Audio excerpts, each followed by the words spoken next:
Okay, all right, folks. In this particular average speed problem, you have a driver that completes the first 20 miles of a 40-mile trip at an average rate of 50 miles per hour, and then the second 20 miles is covered at an unknown average speed called x miles per hour. Okay, the problem gives us that the average speed for the whole entire trip is um, 60 miles per hour. Okay, so we know the total distance is 40 miles, and then the average for the whole entire thing is 60 miles per hour. And it wants us to find the average speed, aka x, during the second 20 miles. So really, just find s average 2, or 2 being the second leg. Okay, so here's the little diagram to help you visualize things.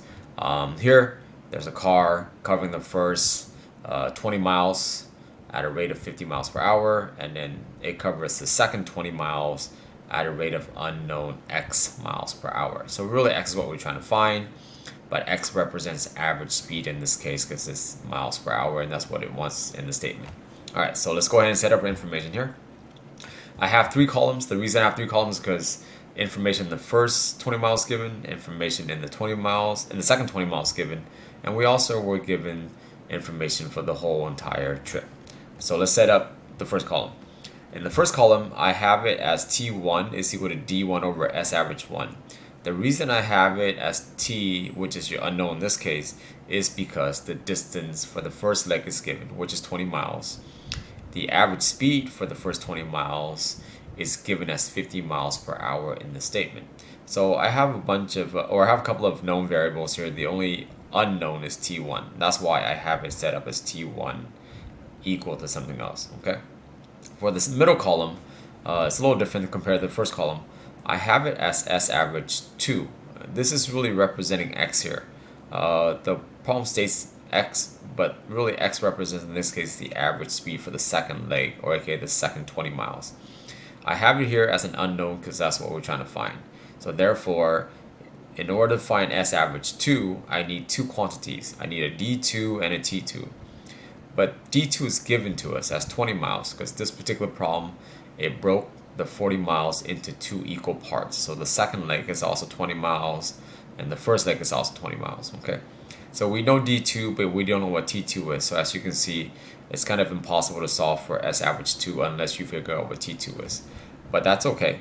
We know enough information from the statement. So in the right column here for the total, I have T total.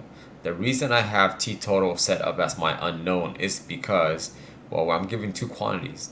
The total distance is given as 40 miles. The total average speed for that 40 miles is given as 60 miles per hour in the statement. So here I can find T total because a lot of the information is given to me. I can find T1 because a lot of the information is given to me. So really it's super easy to find T2. Alright, so let's do it. To find T1, I know the distance is 20 miles. I know the average speed is given as 50 miles per hour. If you set up your work properly, the unit miles will cancel out. So that leaves us with T1 as 0.4 hours. Okay, but keep in mind, we're trying to find T2. So really, we got to go to the far right, third column. We know enough information to find T total. T total is simply the total distance, which is in this case 40 miles. The average speed for the entire 40 miles is given to us as 60 miles per hour in the problem. So if you set this up, 40 divided by 60, then unit miles will cancel out, and it will leave you with 2/3. But 2/3 in decimal is about 0.667, depending on how you round. It's running on 6, okay? All right. So therefore, we know that the total time is simply just the first leg plus the time of the second leg. So this is an easy expression to state. The total, aka add, is T1 plus T2. But you notice here, we're trying to find T2. In the middle column, the only thing that's really holding you back is the second time. Like how much time did it take to cover that 20 meter? Because once you, 20 miles. Once you figure that out, really the statement is super easy. It just becomes a calculator word. All right, so let's go ahead and find T2 using our information in the right column here. We know T total, but to find T2, we gotta subtract both sides, by T1. So T total minus T1 equals T2. We know T total is 0.667 hour, and then we know T1, which you found already in the first column or far left, is 0.4 hour. So do to subtraction. And when you subtract properly in your calculator, based on my rounding, you should get 0.267 hour. So therefore, in the middle column, the only thing we're missing here is T2. So you just found T2 though, so do a quick substitution. Okay, so to find S average 2, aka X, in the original statement, substitute it in. The numerator stays the same because it's 20 miles. We just found T2, and T2 is 0.267 hour. And if you punch that in your calculator, you should arrive at about 74.9 miles per hour or 75, whichever. Okay, so I hope that helps. Stay nerdy, don't be whack.